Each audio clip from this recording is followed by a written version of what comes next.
Assalamualaikum warahmatullahi wabarakatuh. Selamat pagi anak-anak. Bagaimana kabarnya hari ini? Semoga dalam keadaan sehat semuanya ya. Sebelum memulai pembelajaran, mari kita membaca basmalah terlebih dahulu agar belajar kita hari ini diberikan kelancaran oleh Allah. Bismillahirrahmanirrahim. Sudah siap belajar ya anak-anak? Hari ini kita akan belajar tematik, tema 1, subtema 2, pembelajaran kelima. Tahukah kamu apa itu otot? Coba kamu amati aktivitas sehari-harimu. Pada saat memegang sebuah benda, organ tubuhmu yang paling berperan adalah otot. Otot adalah jaringan yang ada di dalam tubuh manusia berupa alat gerak aktif yang menggerakkan tulang, sehingga menyebabkan suatu organisme atau individu dapat bergerak. Otot bekerja dengan cara berkontraksi dan berelaksasi. Fungsi otot pada manusia. Yang pertama, menjalankan dan melaksanakan kerja. Contohnya, berjalan, mengangkat, dan memegang. Yang kedua, menggerakkan jantung. Yang ketiga, mengalirkan darah yang terdiri atas zat-zat yaitu nutrisi, oksigen, dan lain-lain. Selanjutnya, macam-macam otot pada manusia. Yang pertama ada otot polos. Otot polos adalah otot yang bekerja tanpa kesadaran kita yang dipengaruhi oleh sistem saraf tak sadar atau saraf otonom. Otot polos dibentuk oleh sel-sel yang berbentuk gelendong di mana kedua ujungnya runcing dan mempunyai satu ciri-ciri otot polos. Yang pertama, waktu kontraksi antara 3 sampai 180 detik. Yang kedua, bentuk dari otot polos adalah gelendong. Yang ketiga, terletak pada organ dalam. Yang keempat, memiliki satu inti sel yang berada di tengah. Yang kelima, pergerakannya dari otot polos lambat dan mudah lelah. Yang keenam, dipengaruhi oleh saraf otonom. Yang ketujuh, otot polos biasanya berada pada bagian usus, saluran peredaran darah, dan otot di saluran kemih. Kemudian yang terakhir adalah tidak diperintah oleh otak atau tidak dipengaruhi oleh otak.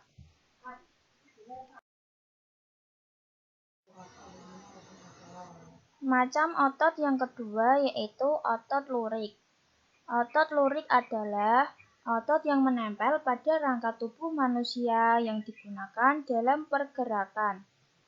Otot lurik adalah otot yang bekerja di bawah kesadaran. Otot lurik juga dinamakan otot rangka. Mengapa? Karena menempel pada rangka.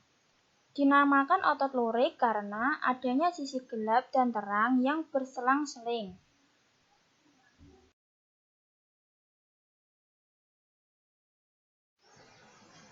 Ciri-ciri otot lurik. Yang pertama, bentuk silindris dengan garis gelap terang. Yang kedua, melekat pada rangka.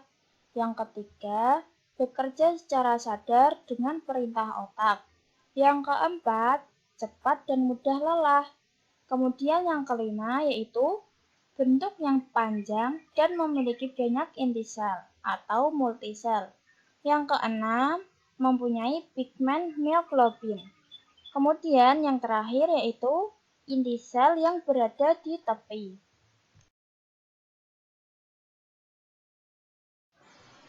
Kemudian, macam otot yang ketiga yaitu otot jantung. Otot jantung adalah otot yang bekerja secara terus-menerus tanpa istirahat atau berhenti. Otot jantung merupakan perpaduan antara otot lurik dan otot polos. karena adanya persamaan yang ada pada otot jantung. Misalnya, memiliki sisi gelap terang dan inti sel yang berada di tengah. Otot jantung berfungsi dalam memompa darah ke seluruh tubuh. Otot jantung bekerja di bawah kesadaran manusia. Saraf yang memengaruhi otot jantung adalah saraf simpatik dan parasimpatik.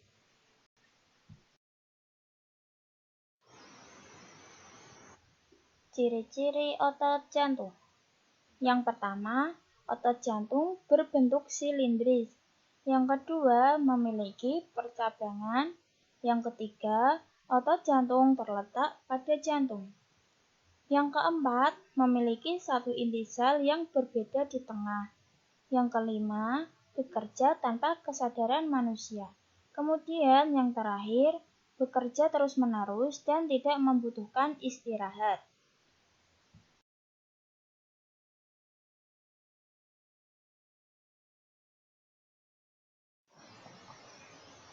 Dengan mengetahui macam dan fungsi otot dalam tubuh manusia, kita jadi tahu betapa pentingnya peran otot dalam kehidupan manusia. Coba kamu bayangkan, seandainya kamu tidak memiliki otot, atau otot-ototmu mengalami gangguan dan tidak dapat bekerja sebagaimana mestinya. Pasti bahaya, bukan?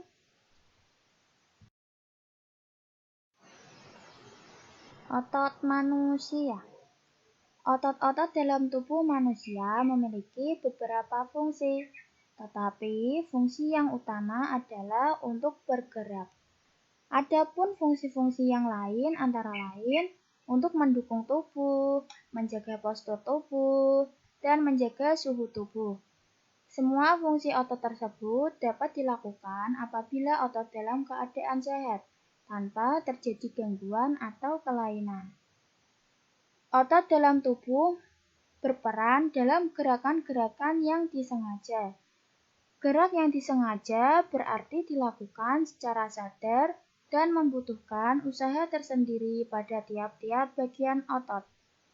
Contoh gerak yang disengaja antara lain berjalan, membungkuk, memutar, memegang, dan mengangkat.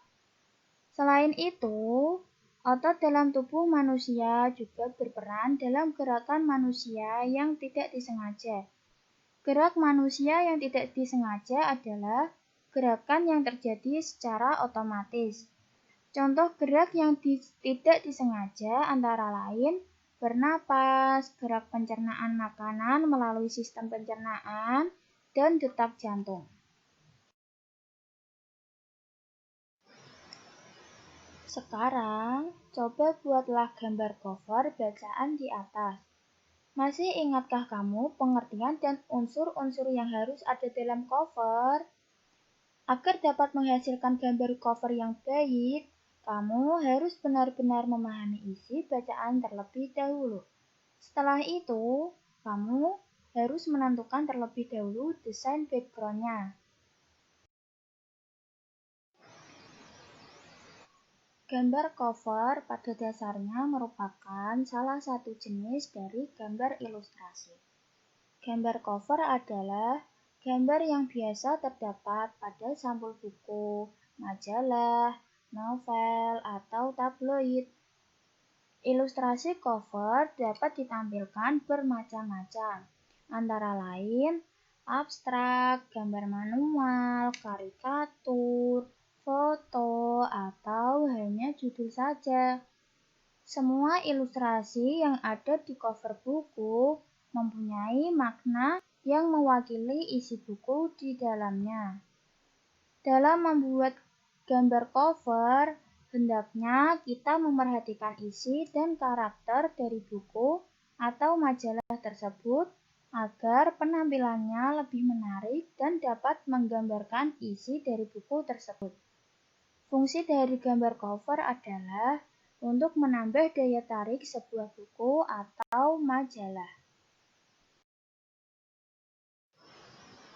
Ada dua macam desain dalam membuat cover, yakni yang pertama, cover dengan latar berwarna putih dan tulisan sederhana. Pada jenis ini, tidak ada gambar yang memenuhi halaman. Bahkan terkadang hanya berisi judul, nama pengarang, dan nama penerbit. Dengan demikian, yang nampak dominan adalah warna putih dan ruang kosong. Ruang kosong semacam ini dimaksudkan sebagai ruang yang lega agar mata tidak sesak terpenuhi oleh gambar. Kemudian, desain yang kedua yaitu desain penuh warna dan gambar. Pada jenis ini, bagian yang dominan adalah gambar ilustrasi dan judul. Selain itu, juga disajikan permainan warna yang mencolok dan bervariasi.